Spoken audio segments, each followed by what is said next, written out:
আনুষ্ঠানিকভাবে প্রকাশিত হলো এবছরের উচ্চ মাধ্যমিক পরীক্ষার ফলাফল। এবছর উচ্চ মাধ্যমিকে পরীক্ষার্থীর সংখ্যা ছিল প্রায় ৮ লক্ষ। এবছর ১৬ই ফেব্রুয়ারি থেকে শুরু হয় উচ্চ মাধ্যমিক। ২৯শে ফেব্রুয়ারি শেষ হয়েছে পরীক্ষা। উচ্চ মাধ্যমিকে এবার ৯০% পাশ করেছে। তাৎপর্যপূর্ণভাবে ছাত্রীর সংখ্যা বেশি। এবারও সেরা পূর্ব মেদিনীপুর।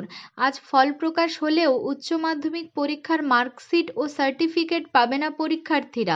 আগামী শুক্রবার নির্দিষ্ট ক্যাম্প অফিস থেকে স্কুলের প্রতিনিধিদের হাতে মার্কশিট ও সার্টিফিকেট তুলে দেবে উচ্চ মাধ্যমিক শিক্ষা সংসদ।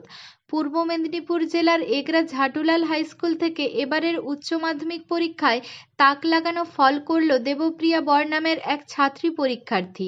মেধা তালিকায় ১০ম স্থান অধিকার করল। তার প্রাপ্ত নম্বর ৪৮৭। তার এই নজরকাড়া সাফল্যে বাড়িতে খুশির হাওয়া। বাড়ি এগরা ৩ নম্বর ওয়ার্ডে দল আলুয়া। আগামী দিনে সাহিত্যিক হওয়ার স্বপ্ন রয়েছে দেবপ্রিয়া, এমনটাই জানালেন। কি বলবো, মানে কি এখনো বিশ্বাসও করতে পারছি না, এই টাইপের ব্যাপার। বিশ্বাস করতে পারছি না, মানে এখনো মনে হচ্ছে সবকিছু একটা স্বপ্ন চলছে, কিছুক্ষণ পরেই ঘুম ভেঙে যাবে, তখন দেখবো কিছুই না। আর্টস থেকে করেছে? হ্যাঁ। কত ঘন্টা পড়তে? না, আমি কিন্তু খুব কম পড়তাম, সত্যি কথাই বলছি। আমি প্রতিদিন শুধু টিউশনের পড়াটাই করতাম।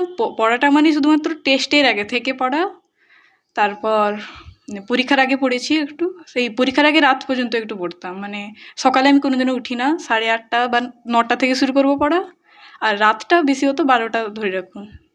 কি করার ইচ্ছা ছিল? এখনো শিওর নই। কি নিয়ে পড়বেন? আপাতত সবাই বলছে লিটারেচার, এছাড়াও আরও অনেক ডিপ্লোমা কোর্সও করতে পারি, এখনো শিওর নই, এখনো ভাবিনি আমি। এর মূলে কার পড়াশোনা আছে? এই পড়াশোনার মূলে আরেকবার রিপিট করুন। পড়াশোনার মূলে কে আছে? মানে আপনাদের, মানে আপনার কে বেশি সহযোগিতা কে করেছে? সহযোগিতা দেখুন, একটা সত্যি কথাই বলবো, গতবারে যখন প্রথম একজন হয়েছিলেন, তিনি বলেছিলেন যে তার পেছনে তারই সব থেকে বেশি ভূমিকা। এই বাক্যটা সত্যি আমার ভালো লেগেছিল, এবং এটাই সত্যি যে আমার থেকে বড় ভূমিকা কার হতে পারে পরীক্ষায়। বাবা সবাই সাহায্য করেছে, বোনও তো আমাকে বলতো র্যাঙ্ক না করলে বাড়িতে ঢুকতে দেবে না। আপাতত করতে পেরেছি, এটাই ভালো লাগছে। হ্যাঁ। তাহলে কি নিয়ে পড়ার চিন্তা ভাবনা করছেন? লিটারেচার ধরে রাখুন আপাতত। কোন স্কুল থেকে? Egra JL high school. মেয়ে 10ম র্যাঙ্ক করেছে গাজীর মধ্যে, কেমন লাগছে? খুব ভালো লাগছে।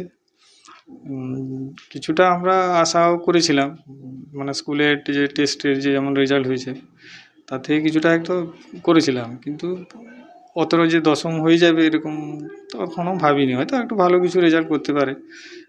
পরীক্ষা যে হয়েছিল উচ্চ মাধ্যমিকের, প্রতিটা পরীক্ষা দিয়ে এসে বলছিল শুধু বাংলাটাই মনে হয় একটু পিছিয়ে থাকতে পারে, বাকি সবগুলো কিন্তু খুব ভালো হয়েছে বলছিল।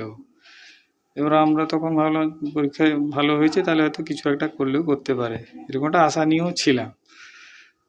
সেও বলতো না কিছু, তাকেও গতকালও জিজ্ঞেস করেছিলাম যে কেমন হবে বলতো, না বলতে পারবো না, সেই কালকে রেজাল্ট বেরাক তারপর। খুব ভালো লাগছে শুনে। আপনার নাম? আমার নাম বাসুদেব বর। কি করেন? আমি প্রাথমিক স্কুলে শিক্ষকতা করি। মা কি করেন? মা এগরা সাব ডিভিশন হসপিটালে নার্সিং স্টাফ।